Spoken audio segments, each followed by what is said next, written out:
Howdy folks, hope you're all having a good one, and welcome back to World of Tanks with the Mighty Jingles. This is Tank 0903, and he hasn't actually played World of Tanks in months. But if you're going to ease yourself back into the saddle after an extended break from the game, what better way to do it than by playing the Stronkest of Stronk tanks, the KV-2. It's not what it used to be, of course.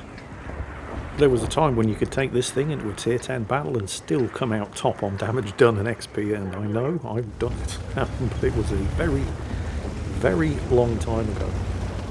Unfortunately these days it's not unusual, and today is no exception, to see KV-2 drivers taking a armor-piercing loadout rather than the glorious 152mm high explosive. KV-2s that load armor-piercing make baby Jesus cry. Unfortunately, well, with the successive nerfs to high explosive over the years, that's just kind of the way things are right now. Actual KV-2s did have armor-piercing ammunition. I mean, the KV-2 isn't really a tank, it's mobile artillery.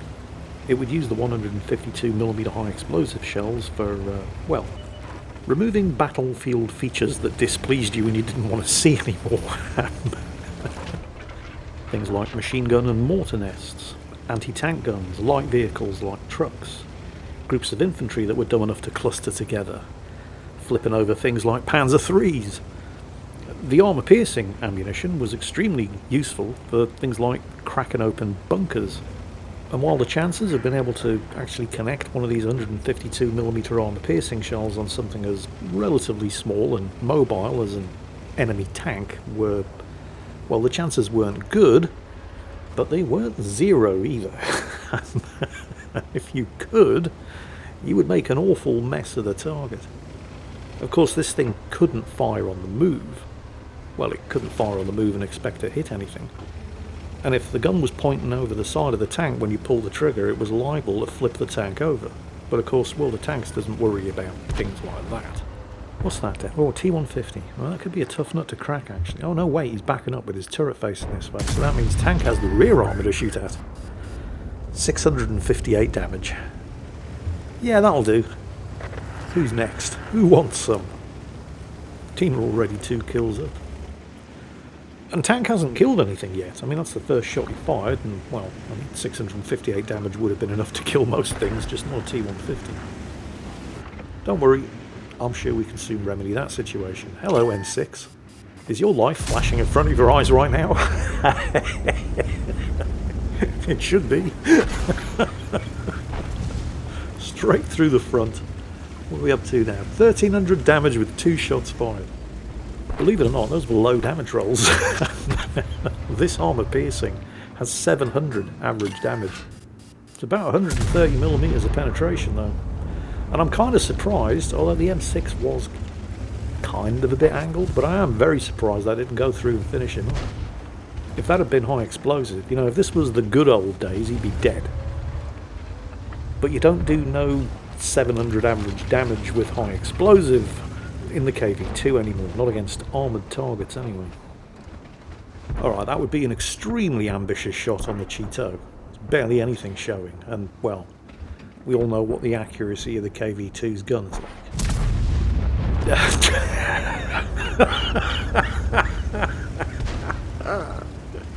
Well, you know, I think he might have hit the Cheeto, actually. That wasn't even aimed. I mean, on paper, the accuracy of this 152mm howitzer is atrociously bad. There's actual artillery in the game that's more accurate than this thing. And yet at the same time, it's like I keep saying, you don't actually aim with the KV-2, you just ensure that you've sent enough dissidents to the gulag, and then the cold dead hand of Stalin himself reaches up from the depths of hell and guides the shot to the target. In that respect, regardless of what wargaming keep doing to high explosive ammunition, that much about the KV-2 hasn't changed one bit. We've all seen KV-2s pulling off absolutely crazy shots that should be physically impossible, and yet somehow this tank just keeps doing it. And it's amazing how many times you see stuff like this happening when you're in the KV-2 as well. That Cromwell was free and clear, he was out of there, and then he thought, no, I know what's a good idea. I'll stop, turn around, and face a KV2. Spoiler alert, it wasn't a good idea. And yet I guarantee that if Tank here had been in something like, well, I don't know, an M6, the only thing he would have seen of that Cromwell would have been his dust cloud as he disappeared in the distance around the corner. But for some reason that I just cannot fathom, there's something about being chased by a KV2 that seems to make people think, you know what, I fancy my chances. I think I'll stand and fight. It's rarely a good idea. Tank's fired 5 shots so far. 3,200 damage. Remember, he hasn't actually played World of Tanks in about 3 or 4 months. This is his first battle back in the game after an extended break. 3,200 damage and 3 kills. There's not even that many enemies left for him to crush, drive before him and hear the lamentation of their women. But he's going to have a damn good go. There's the stats for the high explosive ammo, which he has now loaded since these are some relatively lightly armoured targets. Express delivery for Mr. Jackson. Sir, wait, you didn't sign for it. That Hellcat's going to be sweating bullets. Hang on a minute. How is a Hellcat still alive at this stage of the battle? What's going on? Shouldn't he have been the first one killed? Well, don't worry, we're going to correct that error very, very quickly. 3 enemies left, 4 kills. He needs another 2 to get the Top Gun. The Hellcat, of course, is extremely fast, but very lightly armoured tank destroyer, so there's no way he's catching the Hellcat.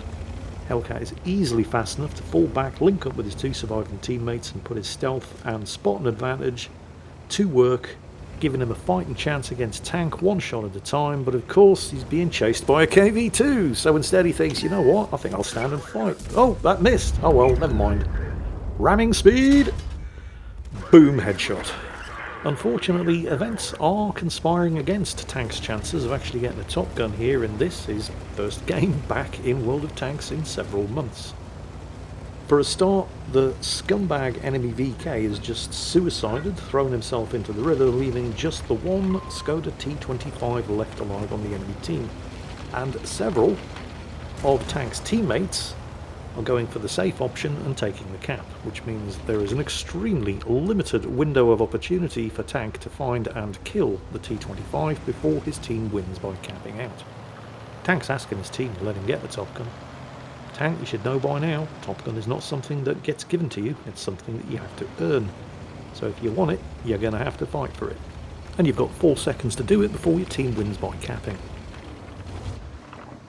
There's going to be no time to aim, so I hope you've sent the required number of dissidents to the Gulag.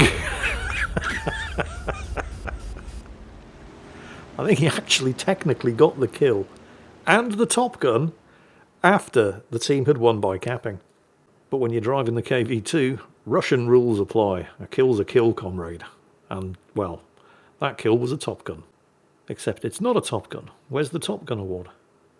You see, what Tank doesn't realise is that when you've taken an extended break from World of Tanks, your first, I'm not sure how many, but at least 10 battles are against bots.